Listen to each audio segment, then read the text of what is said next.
Hey everybody, welcome back to Portraits by Melody here on the Nathan's Art channel. So today I'm using my iPad Pro, the Adobe Fresco app. I messed all that up. The Apple Pencil, the iPad Pro, the Adobe Fresco app. Those are what I'm using. I'm a mostly self-taught portrait artist. I started drawing digitally about 2 years ago. I just don't have a studio or anything, and so I got into digital art just because I needed to keep making things, and this was the best outlet that I could find. As you can see, my process is pretty, I don't even know what to call it, but maybe all over the place. I start out with a rough sketch, and then right here I'm focusing really on just getting highlights and shadows established, using them to kind of measure out different features. I don't use a grid, and as you can see, I keep the reference off to the side and just work by hand. It takes me a really long time, and it's a really slow process, but I love every second of it. So much so that I love sharing time lapses of this so that I can watch myself draw and learn from what I did the last time. And I just enjoy seeing every step of the process and being able to let you guys see behind the scenes of how these things come together. So today the portrait I'm working on is actually a portrait of somebody that I don't know. And in the past, I've made videos about or I guess not made videos, but I've talked about different experiences where I've asked strangers if I could draw them. And this doesn't really fall in line with that, because those ones, I just was in a store and randomly asked somebody and then decided to draw them just to practice. This drawing came more of a, I don't know, this one felt like something I really needed to do. This wasn't me just trying to have fun. This was something I needed to do for these people. And I felt like I had to reach out to them. And I guess this story started about a month ago or so. I was at my family's house visiting, and I had a moment where I was just relaxed and checking on the news. And there was a headline that caught my eye, and it was a really tragic one. It said that a woman crossing the street in the town where I live had been struck by a vehicle, and that the accident had taken her life. And it stuck with me for a while because I kept just thinking about them and how hard that would be to lose somebody that way. And I've had friends who have been hit by cars, and so my heart went out to them, and I just kept thinking, like, if that were my family, I would feel so heartbroken. And so they were on my mind for a couple of days because I just couldn't get them out of my mind. So when they posted a couple days later onto the community page that I'm a part of with more information about her and what she was doing crossing the street, and sharing a link, my heart just went out to them. When I read that she was crossing the street to go to a senior citizen center to sew aprons for her granddaughters, I really felt a connection to them, because my grandma sews aprons for us, or she used to, and like so many things just lined up with what she was like and what my grandparents are like.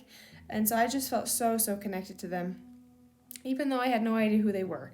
So I clicked on her profile and sent her a message. And I guess I just was following this feeling of connection and the desire to do something for them. I don't have much to give other than my time, so I went into it with this idea that, the best thing that I could give them is something that I made with my time, something I could offer them that would be different and special. And so I sent them a little message that said, hey, I'm a portrait artist. I'm hoping to offer my time free of charge. I don't want to charge you anything, to give you something special during this hard time. Here's an example of some of my work, and this is my Instagram if you want to check it out and see if this is something you'd be interested in. And I was so concerned when I sent that message. I just was like, I don't know them. I'm a stranger. I think it's weird when strangers message strangers. What if they don't like my art? What if they don't want a portrait like this? So many insecurities just flew through my mind. But she actually got back to me right away, which relieved some of this internal conflict. And I went to work right away. When she first sent me the reference photo, though, my first thought was, wow, I felt like that I had been almost prepared to make this for her, because the week before I'd been working on a low light drawing that I felt like I needed to make of a picture of me and my daughter, but it was taken with a flash, so I had kind of practiced doing skin tones and hair and everything with just the flash. as the lighting for the reference photo, and I don't think that otherwise I would have been able to work on this and have such a confident outlook going into it, because I like doing it last week, I was so nervous and I didn't know what I was doing and I kept messing up the colors, but this one, going into this one, I had practiced just like out of coincidence, and so I felt really good about making this for them. I just was really excited about it. I spent a while reading and rereading the stories that they had written about her and what she was like, and I just kept feeling so connected to them. It was kind of insane. Yeah, it was just really touching to feel so connected to them and to get to work on this.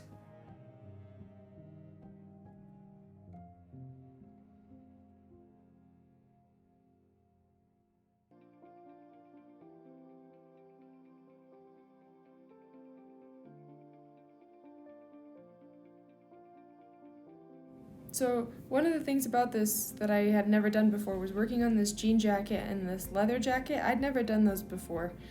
And so that was really exciting for me to try some kind of new techniques to try and get it to look the way I thought it needed to. Something that I kind of debated was the background. In some of the earlier portraits that I'd been making this year, I just kept a plain solid background.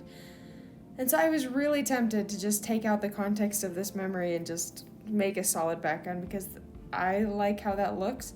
But something about like what I've been doing the last couple weeks with keeping the background and adding more context to the story, I really felt like I needed to keep it. And I guess that turned out to be important. It was important because when I was messaging the woman about this portrait, she said, we got to think of the happy memories so that we can remember the good things, the good memories, the good moments, even when we're feeling, especially when we're feeling sad. And so when I went to take her this portrait, I had initially kind of explained in the message that I just send it to her, and over time I kind of working on it, I thought, no, I should be the one to deliver it to her. So I actually mailed it to myself, and then I got all framed and matted up. I wanted it to be ready to hang for her so that she wouldn't have to think about it and work through those tiny little details of getting it all ready to hang. I wanted to have it ready for her.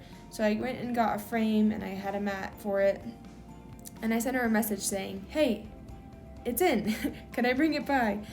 And so when I took it to her in person, it was a really special experience.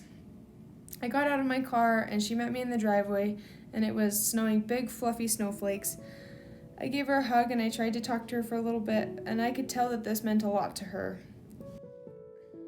And when I was standing there talking to her, she said that this was at an amusement park, and a huge smile lit up on her face. So I knew that this memory and this picture meant a lot to her, and that was a really special moment for me as a portrait artist.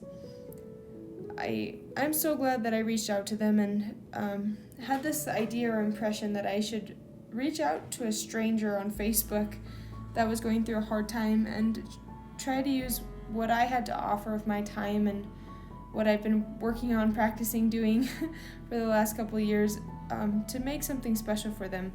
It kind of made me feel more connected to this community where I live, and I hope it is something that they can hold on to and cherish for a long time. I printed it on cotton paper with archival ink, so it should last a really long time, if not forever. Anyway, here's the finished piece. And this is how it looked all framed up when I took it to her. Thank you guys for being here to see what I'm working on and what I'm up to. It means a lot to me. We'll see you guys next time.